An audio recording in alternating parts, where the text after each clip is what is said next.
Hi friends, ಮಯ ಕಲಿಕೆ ಚಾನಲ್ಗೆ ಸ್ವಾಗತ.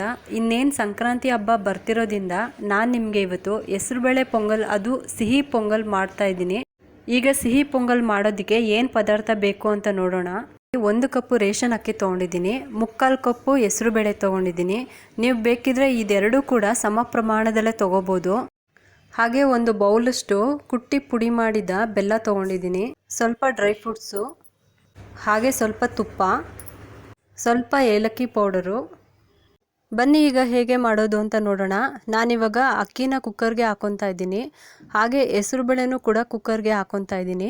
ಈಗ ಇದನ್ನು ಚೆನ್ನಾಗಿ 3 ಸಲ ವಾಶ್ ಮಾಡ್ಕೊಳ್ಳೋಣ. ಡಿಪಾವ್ ಅಕ್ಕಿ ಆಗಿರೋದ್ರಿಂದ 3 ಸಲ ತೊಳಿಲೇಬೇಕು, ಏನಕ್ಕಂದರೆ ಅದರಲ್ಲಿರೋ ಸ್ಮೆಲ್ಲೆಲ್ಲ ಹೋಗಬೇಕಂತ. ಇವಾಗ ನೋಡಿ, ನಾನು ಅಕ್ಕಿ ಮತ್ತು ಹೆಸರುಬೇಳೆ ತೊಳ್ಕೊಂಡು ಬಂದಿದ್ದೀನಿ. ನಾವು ರೇಷನ್ ಅಕ್ಕಿನೇ ಏನಕ್ಕೆ ಮಾಡ್ತಾ ಇರೋದು ಅಂದರೆ ಅದು ತುಂಬ ಸಾಫ್ಟಾಗಿ ಬರುತ್ತೆ ಮತ್ತು ತಿನ್ನೋದಕ್ಕೂ ಕೂಡ ಟೇಸ್ಟಿಯಾಗಿರುತ್ತೆ. ಅದಕ್ಕೋಸ್ಕರನೇ ರೇಷನ್ ಅಕ್ಕಿನೇ ಯೂಸ್ ಮಾಡೋದು. ಈಗ ನಾವು ಸ್ಟವ್ ಆನ್ ಮಾಡಿಬಿಟ್ಟು ಕುಕ್ಕರ್ ಇಡೋಣ. ಈ ಅಕ್ಕಿ ಮತ್ತು ಹೆಸರುಬೇಳೆ 3 ವಿಸಿಲ್ ಬರೋವರೆಗೂ ಕೂಗಿಸ್ಕೊಳ್ಳೋಣ.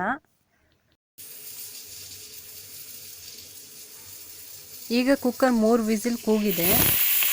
ಈಗ ಸ್ಟವ್ ಆಫ್ ಮಾಡಿಬಿಟ್ಟು ಕುಕ್ಕರಲ್ಲಿರೋ ಅನ್ನ ಮತ್ತು ಬೇಳೆನ ಒಂದು ಬೌಲ್ಗೆ ಸರ್ವ್ ಮಾಡ್ಕೊತಾ ಇದ್ದೀನಿ. ಈಗ ಮತ್ತೆ ಸ್ಟವ್ ಆನ್ ಮಾಡಿಬಿಟ್ಟು ಪಾಕ ತೆಕ್ಕೊಳ್ಳೋಣ. ಈಗ ಈ ಕಡಾಯಿಗೆ ನಾನು 1 ಸ್ಪೂನ್ ತುಪ್ಪ ಹಾಕೊತಾ ಇದ್ದೀನಿ, ಏನಕ್ಕಂದರೆ ಡ್ರೈ ಫ್ರೂಟ್ಸ್ನ ಫ್ರೈ ಮಾಡ್ಕೊಳ್ಳೋದಕ್ಕೋಸ್ಕರ. ಈಗ ನಾವು ತೊಗೊಂಡಿರೋ ಡ್ರೈ ಫ್ರೂಟ್ಸ್ನ ಹಾಕೊಂಡ್ಬಿಟ್ಟು ಚೆನ್ನಾಗಿ ಫ್ರೈ ಮಾಡ್ಕೊಳ್ಳೋಣ ಈ ತುಪ್ಪದಲ್ಲಿ. ಇದನ್ನು ಲೋ ಫ್ಲೇಮಲ್ಲೇ ಫ್ರೈ ಮಾಡ್ಕೋಬೇಕು, ಯಾವುದೇ ಕಾರಣಕ್ಕೂ ಹೈ ಫ್ಲೇಮ್ ಇರಬಾರ್ದು, ಏನಕ್ಕಂದರೆ ಸೀದೋಗ್ಬಿಡುತ್ತೆ. ಅದಕ್ಕೋಸ್ಕರ ಡ್ರೈ ಫ್ರೂಟ್ಸ್ ಇವಾಗ ತುಪ್ಪದಲ್ಲಿ ಚೆನ್ನಾಗಿ ಫ್ರೈ ಆಗಿದೆ. ಇದನ್ನು ನಾನು ಒಂದು ಬೌಲ್ಗೆ ಹಾಕೊತೀನಿ. ಈಗ ಮತ್ತೆ ಸ್ಟವ್ ಆನ್ ಮಾಡ್ಕೊಂಬಿಟ್ಟು ಅರ್ಧ ಕಪ್ಪಷ್ಟು ನೀರು ಹಾಕೊಳ್ಳೋಣ. ಇದು ಕುದಿ ಬರಲು ವೆಯ್ಟ್ ಮಾಡೋಣ. ಈಗ ನೀರು ಕುದಿ ಬಂದಿದೆ. ಇದಕ್ಕೆ ನಾವು ಕುಟ್ಟಿ ಪುಡಿ ಮಾಡ್ಕೊಂಡಿರೋ ಬೆಲ್ಲದ ಪುಡಿನ ಇದಕ್ಕೆ ಹಾಕೊಂಡ್ಬಿಟ್ಟು ಕರಗಿಸ್ಕೊಳ್ಳೋಣ ಈ ನೀರಲ್ಲಿ.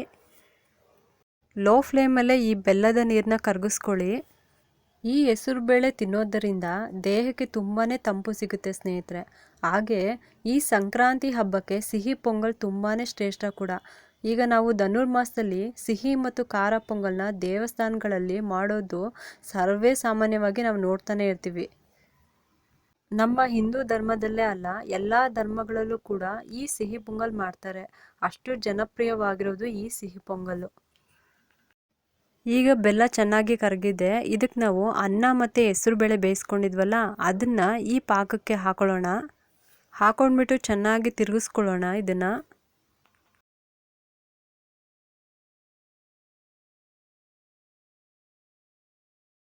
ಈಗ ಇದಕ್ಕೆ ನಾವು ತೊಗೊಂಡಿರೋ ತುಪ್ಪನ ಹಾಕೊಳ್ಳೋಣ.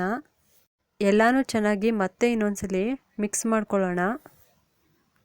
ನಾವು ತೊಗೊಂಡಿರೋ ಏಲಕ್ಕಿ ಪೌಡರ್ ಹಾಕೊಳ್ಳೋಣ ಇವಾಗ. ಹಾಗೆ ಮತ್ತೆ ನಾವು ಫ್ರೈ ಮಾಡಿರೋ ಡ್ರೈ ಫ್ರೂಟ್ಸ್ನ ಹಾಕೊಂಡ್ಬಿಟ್ಟು ಇದಕ್ಕೆ ಮತ್ತೆ ಮಿಕ್ಸ್ ಮಾಡ್ಕೊಳ್ಳೋಣ. ಎಲ್ಲ ಇಂಗ್ರೀಡಿಯೆಂಟ್ಸ್ ನಾವು ಹಾಕೊಂಡಿದ್ದಾಗಿದೆ. ಸ್ಮೆಲ್ಲಂತೂ ಸ್ನೇಹಿತರೆ ಘಮ ಘಮ ಅಂತ ಇದೆ. ಆ ಹೆಸರುಬೇಳೆ ಸ್ಮೆಲ್ಲಂತೂ ಹೇಳೋಕ್ಕಾಗ್ತಾ ಇಲ್ಲ. ಈಗ ನಾವು ಮಾಡಿರೋ ಸಿಹಿ ಪೊಂಗಲ್ ರೆಡಿ ಆಗಿದೆ ಫ್ರೆಂಡ್ಸ್. ಈ ಸಂಕ್ರಾಂತಿ ಹಬ್ಬಕ್ಕೆ ಈ ಸಿಹಿ ಪೊಂಗಲ್ ನಿಮ್ಮೆಲ್ಲರಿಗೂ ಇಷ್ಟ ಆಗಿದೆ ಅಂತ ನಾನು ಅನ್ಕೊತಾ ಇದ್ದೀನಿ. ಈ ವಿಡಿಯೋ ನಿಮ್ಗೆ ಇಷ್ಟ ಆಗಿದ್ರೆ ಒಂದು ಲೈಕ್ ಮಾಡಿ, ಶೇರ್ ಮಾಡಿ ಮತ್ತು ಸಬ್ಸ್ಕ್ರೈಬ್ ಮಾಡಲು ಮರಿಬೇಡಿ ಫ್ರೆಂಡ್ಸ್. Thank you.